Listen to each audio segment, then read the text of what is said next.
La famille, que la paix, si possible, en ces temps troublés, soit sur vous. Il n'était pas prévu que je réagisse aujourd'hui, mais comme beaucoup d'entre vous, je pense, j'ai entendu avec mon équipe les déclarations aujourd'hui d'Emmanuel Macron au sujet du Niger. Et je pense que même si on voulait faire la sourde oreille, même si on voulait faire mine de faire abstraction de cette arrogance néocoloniale, il y a des choses pour des gens qui se battent pour leur souveraineté, pour des gens qui se battent pour leur autodétermination, des gens qui se battent pour leur totale, réelle indépendance, qu'on ne peut pas laisser passer. Pour ceux qui n'ont pas entendu le propos d'Emmanuel Macron, je vais vous le résumer, parce que je pense que ça vaut son pesant d'or et que chacun d'entre vous doit être dans une démarche que jamais d'entendre de quoi il en retourne.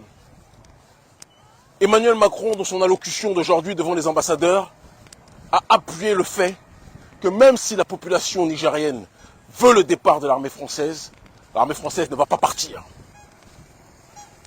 Le même qui reconduit un certain nombre de migrants africains, dont des Nigériens, à la frontière, ne leur demandant pas leur avis.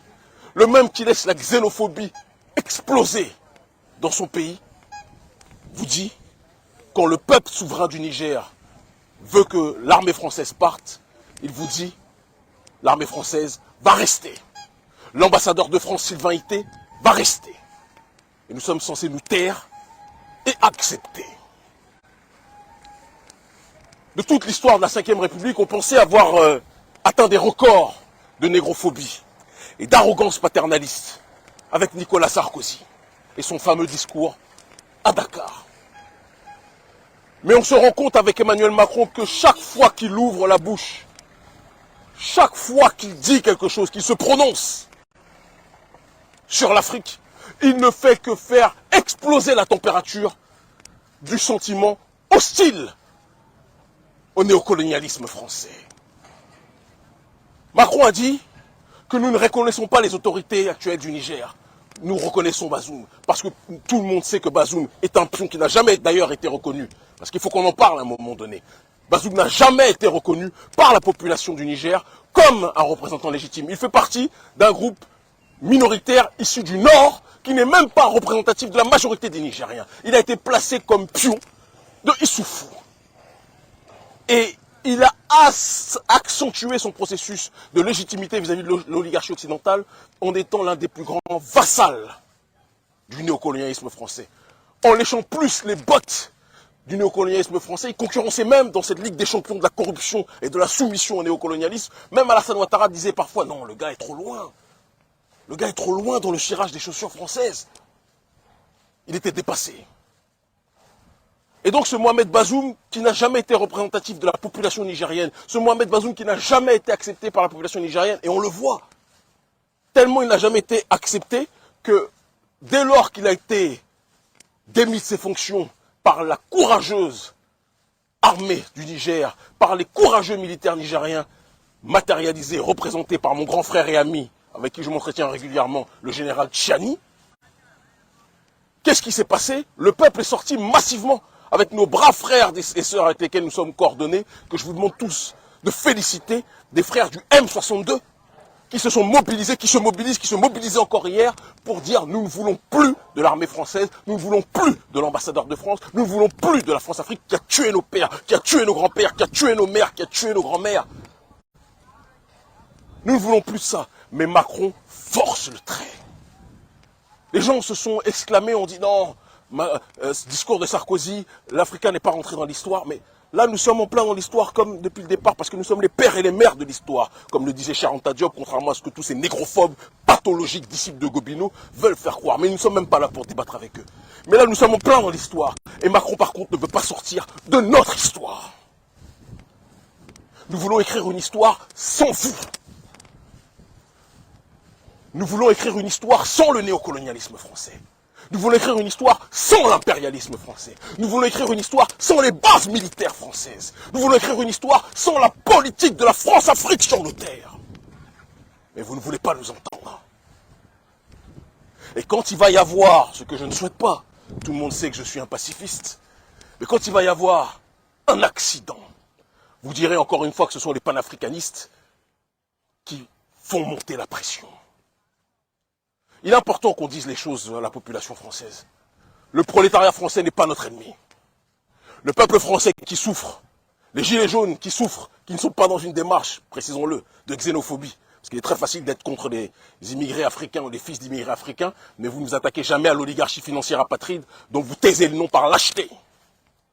Comprenne qui devra comprendre. Mais les gilets jaunes, les prolétaires qui se battent pour leur souveraineté, qui se battent pour avoir plus de droits, sont les frères de lutte des populations prolétaires africaines. Ce n'est pas le prolétariat occidental notre ennemi, c'est l'oligarchie financière apatride. C'est très important qu'on le dise. Et elle peut être noire, elle peut être blanche, elle peut être musulmane, elle peut être juive, elle peut être chrétienne. Elle est de toutes les confessions, elle est de toutes les couleurs. C'est important qu'on le précise. Mais nous disons que de la même façon que quand De Gaulle, qui est loin d'être une référence pour nous, tout le monde sait à quel point je le méprise, mais les ennemis des uns peuvent être les héros des autres, je n'ai pas de problème dessus, et je respecte que De Gaulle soit un héros pour vous autres Français. Ce n'est pas le mien, ça ne le sera jamais. Mais à un moment donné, De Gaulle a dit qu'il faut que toutes les bases militaires étrangères quittent son pays. Vous avez dit que c'était un patriote. Mais quand les Africains disent qu'ils veulent que les bases militaires étrangères quittent leur pays, vous dites que nous sommes des extrémistes. Est-ce cohérent? Est-ce rationnel? Ou bien il y a un deux poids deux mesures en fonction de qui le dit? Si c'est l'homme blanc qui veut la souveraineté, c'est un chevalier. Si c'est l'homme noir et la femme noire qui veulent la souveraineté, ce sont des terroristes. Ça ne peut plus durer. Le terrorisme numéro 1 en Afrique, c'est l'impérialisme occidental. Je le dis, je le répète. Le terrorisme numéro 1 en Afrique, c'est l'impérialisme occidental. Le terrorisme numéro 1 au Niger, c'est l'impérialisme français. Il faut que quelqu'un vous le dise. Il faut que quelqu'un vous le dise.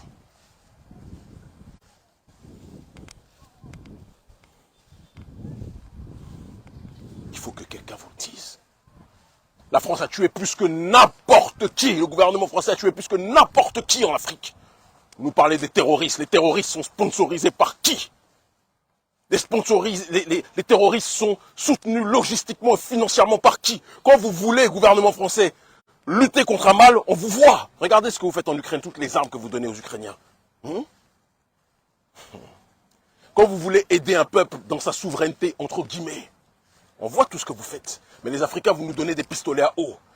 Et la seule façon que vous avez de nous aider, c'est d'imposer votre présence pour sécuriser l'accès à nos propres ressources. Vous croyez qu'on est bêtes? Vous croyez qu'on est des gorilles? Mais même dans la planète des singes, même dans la planète des gorilles, mes chers amis, à la fin, les animaux que vous maltraitez finissent par se rebeller. Nous n'allons pas vous laisser continuer à nous manquer de respect. Et je dis à tous les dirigeants de la CEDEAO, à tous les dirigeants de la CEDEAO, et au président Patrice Talon, je sais que tout le monde a peur de lui dans ce pays, je n'ai pas peur de toi. Je n'ai pas peur de toi, président Talon. Tu veux attaquer un peuple frère, le peuple du Niger, en te soumettant à la demande de la France et de l'oligarchie d'Occident. Comme Macron l'a prouvé ce matin, Macron a dit que le gouvernement français appuiera les décisions de la CEDEAO. Mais on sait en réalité que dans la traduction diplomatique, ce n'est pas appuiera, c'est téléguidera la décision de la CEDEAO. Nous le savons, nous ne sommes pas bêtes. Talon, tu as mis la statue d'une Agodji, mais tu es dans ta politique quelqu'un qui assassinait les Agodji, quelqu'un qui vendait notre peuple au plus offrant. C'est le comportement que tu as aujourd'hui. Nous voulons la souveraineté et tu te soumets devant le gouvernement français. Et après tu m'envoies tes plaisantins comme le porte-parole, comment il s'appelle, Ngbeji, Léandre Ngbeji, qui nous dit, oui, les panafricanistes qui brûlent le franc CFA mais qui ne brûlent pas le passeport français. Ngbeji, je lui ai dit ça au fils de Patrice Talon qui lui-même a la double nationalité. Tu as dit ça à tous les enfants de ministres qui ont la double nationalité, petit hypocrite. Comme je l'ai dit hier, toi en débat, je te prends intellectuellement, psychologiquement, matin, midi et soir comme un antibiotique. Je n'ai pas peur de toi. Tu n'es pas outillé idéologiquement pour débattre avec les panafricanistes. C'est pour ça que personne ne t'écoute, ni au Bénin, ni en Afrique. Il faut vous faire de la rééducation géopolitique. Il y a eu des plaisantins qui nous ont dit « Ah, Kémy, Wagner, le gars de Wagner est mort, donc Kémy ne pourra plus parler. » Mais vous êtes tellement stupides que pour vous, les informations politiques qui comptent, ce sont les informations de France 24 et RFI. On ne parle plus à Prigozhin, paix à son âme, depuis 2019. 2019. Nous sommes en 2023. Et pourtant, nous ne nous sommes jamais autant déplacés dans le monde. Nous n'avons jamais mené autant d'actions politiques dans le monde. Nous n'avons jamais acquis autant de victoires symboliques et politiques en Afrique francophone. Parce que nous avons créé un écosystème politique, logistique et d'alliances géostratégiques et financières qui font qu'aujourd'hui notre ONG est un mastodonte. Qui font qu'aujourd'hui, ce qui est avec moi et derrière moi vous dépasse. Vous ne mesurez pas ce qui se passe. Attaquez-moi. Nous verrons. Je ne suis pas Rekia Madougou. Je ne suis pas Joël Aïvo. Je suis le fils, un des fils de Béançin, de Biokera, des Agodji que vous voyez là, d'Ahoméens, panafricains. Et vous ne nous aurez pas. Le Niger a le droit à la souveraineté.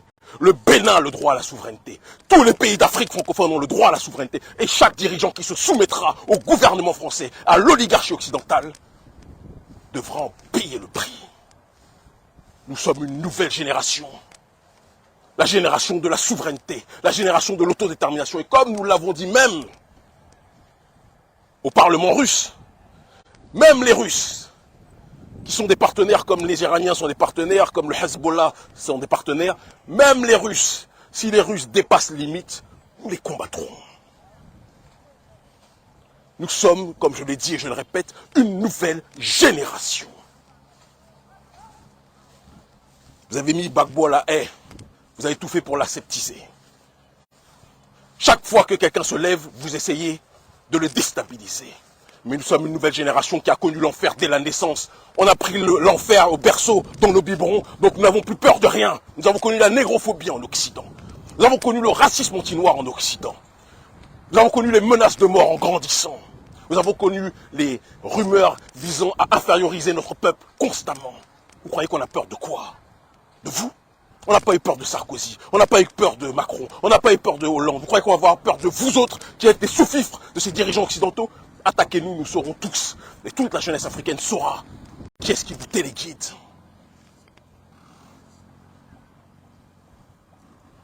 Emmanuel Macron, pour revenir à toi, parce que j'ai assez parlé de tes sous-fifres, que sont les Alassane Dramane Ouattara, les Patrice Talon, les Macky Sall, etc.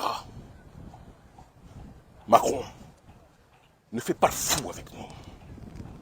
Macron, notre population au XXIe siècle ne craint pas les coups. On t'a demandé de partir. Tu dis tu veux forcer, tu vas rester. Nous sommes comme dans un couple où le mari tape sa femme. À un moment donné, la femme dit elle veut le divorce. Elle dit au mari pars. Le mari dit il va rester. Tu penses que ça va se finir comment? Tu penses que ça va se finir comment? On a dit on veut le divorce, mais tu ne veux pas écouter. Pas le divorce avec le peuple prolétaire français. Quand je vois des frères comme Juan Branco, si c'était eux qui dirigeaient la France, entre l'Afrique et la France, il y aurait les meilleures relations du monde. Mais avec des plaisantins comme toi, des enfants de la banque de Rothschild, des gens qui sont les apôtres du néolibéralisme économique et sociétal, nous ne pouvons pas dialoguer. Certains dirigeants ou certains candidats au présidentiel dialoguent avec vous en off. On les connaît, en se disant panafricains. Mais nous, on ne dialoguera pas avec vous. Jamais.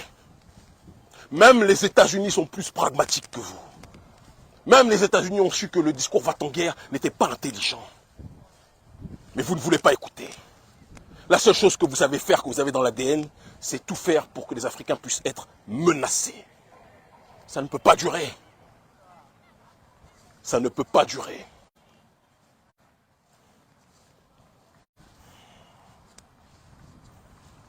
Je le dis et je le répète. Et je terminerai par là, Macron. J'ai en plus entendu ton allusion à l'alliance baroque de prétendus panafricanistes. Donc toi, le maître blanc, comme tu te crois sur une plantation, tu penses que c'est toi qui donnes les bons points, les mauvais points de qui est panafricaniste et qui ne l'est pas. Non, c'est la masse africaine qui donne les bons points et les mauvais points. Et la masse africaine est derrière nous et la masse africaine te dit de partir. n'êtes pas outillés contre nous. C'est une guerre idéologique que nous vous menons. Gramsci parlait de la bataille culturelle. On a gagné cette bataille culturelle depuis très longtemps. Peuple du Niger, continue à te mobiliser. Peuple du Niger, on ne doit pas respirer tant que Sylvain Ité, l'ambassadeur de France, n'a pas dégagé. Mais dans le même temps, peuple du Niger, attention à la stratégie de diversion des autorités françaises. Parce que peut-être leur objectif, c'est de tout faire pour qu'il y ait une attention, une recrudescence de l'attention qui soit maximisée vis-à-vis des bases militaires françaises, là où se cache l'ambassadeur de France. Et pendant ce temps, que la CEDEAO, elle, essaye d'attaquer. De l'autre côté, le général Chahi. Donc soyons vigilants. Le démon a toujours plusieurs stratégies. Nous les connaissons. Nous sommes nés auprès d'eux. Et quand je dis le démon, je ne parle pas de tous les Français, mais de ceux qui sont les tenants de l'impérialisme français. Restons connectés, restons mobilisés et méfions-nous de la stratégie de l'impérialisme, de la France-Afrique. Ils ne vont pas lâcher tant qu'ils n'auront pas retrouvé la mainmise complète sur l'uranium du Niger. Ils vous disent nous sommes pauvres, nous sommes pauvres. Mais quand on leur dit de partir, ils ne veulent pas quitter. Ils disent oh le Niger, ce n'est rien pour la France. Mais quand on leur dit de partir, ils ne veulent pas bouger. Qui est pauvre, qui est riche? Ou bien peut-être que sans le Niger et sans l'Afrique, la France aurait le PIB de la Roumanie.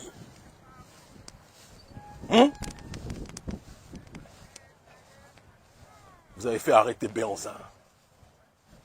Vous avez fait arrêter tous nos leaders en Afrique. Mais la nouvelle génération est la génération de votre terminus. Ils commencent tous à comprendre. Chaque politicien africain corrompu est en sursis. Chaque politicien corrompu africain est en sursis. Quant à la France-Afrique, elle est en phase terminale. Et nous, on ne va pas la guérir. On ne va pas l'aider à moins souffrir. On va accélérer sa chute, accélérer sa mort. Soyons connectés. Et quant aux menaces de mort des sous-fifres du gouvernement béninois, d'accord? Les Béninois, certains nous envoient des menaces de mort. Venez nous trouver. Vous nous menacez de mort. Venez nous trouver, que la jeunesse africaine voit le fonctionnement d'un dirigeant soumis au néocolonialisme français. Venez nous trouver. Vous croyez que nous, on a peur? Vous m'avez mis en prison 4 fois. Je suis sorti toujours plus fort. Quand je dis vous, je parle de votre patron, le gouvernement français, puisque vous en êtes les sous-fifres. Toujours pour le combat politique, je suis toujours sorti plus fort. Vous me menacez de mort, je ressors toujours plus fort.